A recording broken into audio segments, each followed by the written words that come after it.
വളരെയധികം സന്തോഷത്തോടുകൂടിയും അതിലപ്പുറം ഒരു വലിയ അഭിമാനവും തോന്നുകയാണ്. ഇന്നത്തെ നമ്മുടെ ആസ്പത്രി ഉദ്ഘാടനമാണെങ്കിലും നമ്മുടെ പ്രിയങ്കരനായ MP-യുടെ ആ വാക്കുകൾ നമ്മളെല്ലാം ചിന്തിപ്പിക്കുന്നുണ്ട്. ഇവിടെ ആരോഗ്യപരമായ പ്രശ്നങ്ങളെ പറ്റിയാണ് ഇന്നത്തെ ഉദ്ഘാടനത്തെ ഹോസ്പിറ്റലിൽ പ്രാർത്ഥിച്ചതും ഇങ്ങോട്ടേക്ക് ആരും വരാതിരിക്കട്ടെ എന്ന്. പക്ഷെ ഞാൻ 55 വർഷമായി 57 വർഷമായി കോയമ്പത്തൂരിൽ തമിഴ്നാട്ടിൽ ഇതുപോലുള്ള പരിപാടിയിൽ ജീവപര്യന്തത്തിൽ അവിടെ പ്രവർത്തിക്കാനുള്ള അവസരം എനിക്കുണ്ടാറുണ്ട്. പക്ഷേ ഇവിടുത്തെ ഭക്ഷണ രീതി ഞാൻ എപ്പോഴും പല വ്യാപാര സമ്പത്തും പല മീറ്റിങ്ങിലും പങ്കെടുക്കുമ്പോൾ പറയാറുണ്ട്. ഞാൻ കാണുന്ന കാഴ്ചയാണ്. കേരളത്തിലെ അങ്ങോളം ഇങ്ങോളം കാഞ്ഞിരപ്പള്ളി മുതൽ തിരുവല്ല മുതൽ ഉള്ള ബിസിനസ് ചെയ്യുന്ന എനിക്ക് ഞാൻ ചെയ്യുന്ന ബേക്കറി എന്ന പ്രസ്ഥാനത്തിൽ ഞാൻ കണ്ടുകൊണ്ടിരിക്കുന്നതും ഇവിടുത്തെ ഹോട്ടൽ വ്യവസായത്തിലും തമിഴ്നാട്ടിൽ രാവിലെ ഒരു ഇഡ്ഡലി കഴിക്കുകയാണെങ്കിൽ 3 ഗ്ലാസ് വെള്ളം കുടിക്കും. ഉച്ചയ്ക്ക് ഭക്ഷണം കഴിക്കുകയാണെങ്കിൽ ചീരയില്ലാത്ത കറിയില്ല, രസമില്ലാത്ത ചോറില്ല, മോരില്ല. നമ്മൾ ഇന്ന് ഉച്ചയ്ക്ക് പോലും ഞാൻ അടക്കം കഴിച്ച ഭക്ഷണം കണ്ടും കൊണ്ട് തന്നെ എണ്ണയിൽ കിടന്നിങ്ങനെ പൊരിഞ്ഞ് കഴിക്കുന്ന ആ മീൻ ഞാനും കഴിക്കാൻ പക്ഷേ ഞാൻ മാറ്റി വെച്ചു. എൻ്റെ ആരോഗ്യം ചിന്തിച്ചുകൊണ്ട് എൻ്റെ കൂടെ 4 പേരുണ്ടായിരുന്നു. ആദ്യം ഒരു ഐക്കറ വാങ്ങിച്ചു, ഈ വലിപ്പമുള്ള ആബോലി വാങ്ങിച്ചു. കഴിക്കുന്ന ഭക്ഷണത്തിൽ ഒരു ലിമിറ്റുമില്ല. വെള്ളം കുടിക്കുന്നില്ല. എൻ്റെ പ്രിയപ്പെട്ട ഡോക്ടർ മൊബൈൽ ഡോക്ടർ ഇരിക്കുന്നുണ്ട്. അദ്ദേഹത്തിൻ്റെ ആരോഗ്യം നോക്കി അറിയാം, അദ്ദേഹം ഇരുമ്പ് പോലെ ശക്തിയാണ്. കാണാൻ മാത്രം വലിയ വണ്ണമില്ല ഉള്ളൂ. അപ്പോൾ തീർച്ചയായും എനിക്കൊന്ന് പറയാനുള്ളൂ, നമ്മൾ കുടിക്കുന്ന ഓരോ ചായയും അതുപോലെ നമ്മൾ കഴിച്ചത് കുറച്ച് മുന്നേ വരും പേപ്പറിൽ TV-യിൽ വന്നുകൊണ്ടേയിരുന്നു. ഞാൻ തമിഴ്നാട് എൻ്റെ അവിടുത്തെ ബേക്കറി അസോസിയേഷൻ ജനറൽ സെക്രട്ടറി തമിഴ്നാട്ടിൽ അവരെന്നെ കളിയാക്കും. നിങ്ങൾക്ക് കൊടുക്കുന്ന ചായ മനുഷ്യനെ ഓരോ ഭക്ഷണത്തിനും നിങ്ങൾ വില കുറച്ച് എന്ത് വാങ്ങുന്നുണ്ടോ നിങ്ങൾ ശ്രദ്ധിക്കണം. നമ്മുടെ ജീവിതം ഏറ്റവും വലിയ മുഖ്യമാണ്. ഇന്നത്തെ നമ്മുടെ ബഹുമാനപ്പെട്ട പ്രിയപ്പെട്ട MP-യുടെ ഓരോ വാക്കുകളും ഭക്ഷണത്തിലായിരുന്നു, അല്ലേ? നമ്മൾ കോടികൾ മേൽ കോടികൾ ഉണ്ടാക്കുമ്പോഴും ഇന്നിവിടെ രാവിലെ 6 മണിക്ക് എഴുന്നേൽക്കുമ്പോൾ കാണുന്നത് നമ്മുടെ സഹോദരന്മാർ ജിമ്മ് കഴിഞ്ഞ് വരിക. എല്ലാ ബിൽഡിങ്ങിൻ്റെയും ഉയരത്തിൽ ജിമ്മാണ്. ഒരു മാസം 1000, 2000, കോട്ടക്കിൽ പോയ 3000, 4000 ഒരു മാസം കൊള്ളും ആരോഗ്യം ഉണ്ടാക്കാൻ. പക്ഷെ കഴിക്കുന്ന ഭക്ഷണം നമ്മുടെ ആളുകൾ സഹോദരന്മാരെല്ലാം ഗൾഫിലോടുകൂടി അവിടുത്തെ ഭക്ഷണ രീതിയാണ്. അവിടെ കഴിക്കുന്ന ഓരോ ഭക്ഷണത്തിലും അതിന് വേണ്ടുന്ന വിറ്റാമിൻസ് ഉണ്ട്. ഓരോ ഇലയിലും നമ്മൾ കഴിക്കുന്ന എന്താണ് വില കുറഞ്ഞുള്ള ഭക്ഷണ പദാർത്ഥങ്ങൾ കഴിക്കുമ്പോൾ ശ്രദ്ധിക്കുക. ഏത് സന്ദേശം തുണിയൊന്നും നമുക്ക് ഉപദ്രവമില്ല, സ്വർണ്ണം ഉപദ്രവമില്ല, ഭക്ഷണമാണ്. തീർച്ചയായും ഇഡ്ഡലി മുളക് കഴിക്കാറുണ്ടോ? ഇല്ല. ദോശ കഴിക്കാറുണ്ടോ? രസം കഴിക്കാറുണ്ടോ? മോര് കഴിക്കാറുണ്ടോ? എപ്പോഴും രാവിലെയും ഉച്ചയ്ക്കും രാത്രിയും ചിക്കൻ അല്ലാതെ മറ്റൊന്നും നമുക്ക് കിട്ടുന്നില്ല. അപ്പോൾ തീർച്ചയായും ഈ ഹോസ്പിറ്റൽ ഉദ്ഘാടനത്തിന് ഇവിടെ കിട്ടിയ ക്ലാസ് വളരെ നല്ല ക്ലാസ്സാണ്. കാരണം ഞാൻ തമിഴ്നാട്ടിലെ KG ഹോസ്പിറ്റലിലും കുമരൻ ഹോസ്പിറ്റലിലും ആയിരക്കണക്കിന് ആളുകൾ ഇവിടുന്ന് അങ്ങോട്ട് ഒഴുകുക.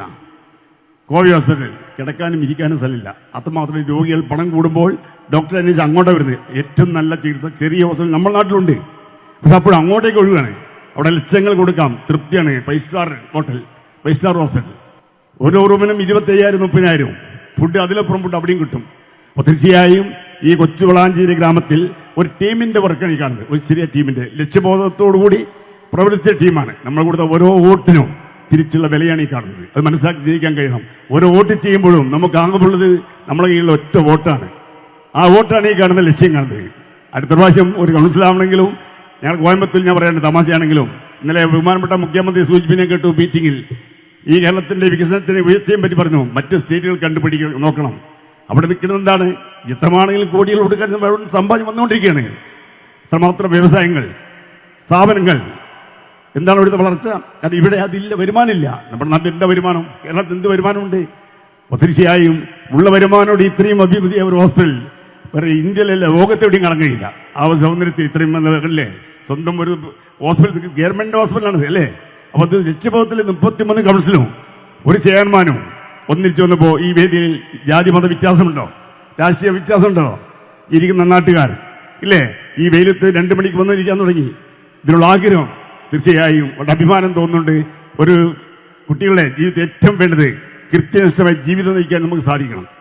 അതുപോലും പറ്റാത്ത, ഗൈഡൻസ് ഇല്ലാത്ത ഒരു മനുഷ്യനെ നമ്മൾ ജീവിച്ചുകൊണ്ടിരിക്കുകയാണ്. ഞാൻ കാണുന്ന പാലായിലാട്ടെ, തിരുവല്ലയിലാട്ടെ, ചങ്ങനാശ്ശേരിയിലാട്ടെ, എറണാകുളത്താട്ടെ, തൃശ്ശൂരാവട്ടെ, അങ്ങോട്ടേക്ക് ഏതൊരു മനുഷ്യനും കൃത്യമായി ജീവിക്കുവാൻ പഠിക്കാനുള്ള അവസരമുണ്ട്. അപ്പോൾ അവർ മക്കൾ നന്നാവുന്നു. തീർച്ചയായും ഞാനും കോളേജിൽ ഇപ്പോൾ ജിം വെച്ചിട്ടുണ്ട്. കാരണം ഞാൻ കണ്ടു ഉച്ചയ്ക്ക് കുട്ടികളെ പെൺകുട്ടി മൺകുട്ടി ഒരുമിച്ച് ജിം എടുത്തുകൊണ്ടിരിക്കുകയാണ്. ഓടാനും കളിക്കാനും ഇവിടെ 52 ചെറുപ്പക്കാർ കുട്ടികളുണ്ട്. അവർക്ക് കളിക്കാനും ഫ്രീ കൊടുത്തിട്ട്. കാരണം ആരോഗ്യം നന്നാവട്ടെ. തീർച്ചയായും വളരെ സന്തോഷവും അഭിമാനത്തോടു കൂടി നിങ്ങളൊക്കെ ഒരുമിച്ച് കാണണം. ഈ നാട്ടിൽ ഒന്നുമില്ലാത്ത കാലത്ത്, ഒരു പുൽപ്പറയുള്ള കാലത്ത് ഒരു കാളവണ്ടിയുള്ള കാലത്ത് കാണുവാനും ഈ സ്വർഗലോകം കാണുവാനും ദൈവം എനിക്ക് ആയുസ്സും ആരോഗ്യം തന്നു. 74 വയസ്സുണ്ട്. ഞാനും ഭക്ഷണം കഴിക്കുന്ന ആളാണ്, ബേക്കറി നടത്തുന്ന ആളാണ്. എന്ത് കഴിക്കുമ്പോൾ നമ്മൾ ആരോഗ്യത്തിന് എന്താണ് വേണ്ടത് അത് കഴിക്കാൻ ശ്രമിക്കുക. വില കുറഞ്ഞ സാധനം കഴിക്കുമ്പോൾ ശ്രദ്ധിക്കുക. എണ്ണ എന്ന് പറഞ്ഞ ഓയിൽ ഒന്ന് ശ്രദ്ധിക്കുക. എല്ലാം കിച്ചണിൽ പോയി അതെങ്ങനെ കറുപ്പാണോ, അവനവൻ്റെ വീട്ടിൽ പോലും നമ്മുടെ വീട്ടിൽ നിങ്ങൾ പപ്പടം പെറുക്കും, മീൻ പെറുക്കും ഇല്ലേ, ആ എണ്ണ പോലും ഒന്ന് സൂക്ഷിക്കുക. കേരളത്തിൽ അത്രമാത്രം ഇന്നത്തെ ഫുഡ് ഇൻസ്പെക്ടേഴ്സ് ശ്രദ്ധിക്കുന്നുണ്ട്. ആരോഗ്യം നിലനിർത്തേണ്ട ഓരോ വ്യക്തിയുടെയും ആവശ്യമാണ്. മാത്രം പറഞ്ഞുകൊണ്ട് ഇതിനെ വാക്ക് നിർത്തുന്നു. നന്ദി, നമസ്കാരം. അതെ, വീട്ടിലെ മക്കളെ കല്യാണം ഉറപ്പിച്ചിട്ടുണ്ടോ? ഡ്രസ് എടുക്കാൻ നേരെ ശോഭിക വെഡിങ്സിലേക്ക് പോരിട്ടോ. ആഘോഷം ഏതും ആയിക്കോട്ടെ, ഡ്രസ് ശോഭിക്കുന്നു. നമ്മളെ മോളെ കല്യാണത്തിന്റെ എല്ലാ ഡ്രസ്സും നമ്മൾ ശോഭിക വെഡിങ്സിന് എടുത്തിക്കണം. നമ്മൾ ഹാപ്പിയാ അല്ലേ? ശോഭിക വെഡിങ്സ്, കോഴിക്കോട്, കാഞ്ഞങ്ങാട്, കൊയിലാണ്ടി, കുറ്റ്യാടി, നിലമ്പൂർ, എടപ്പാൾ.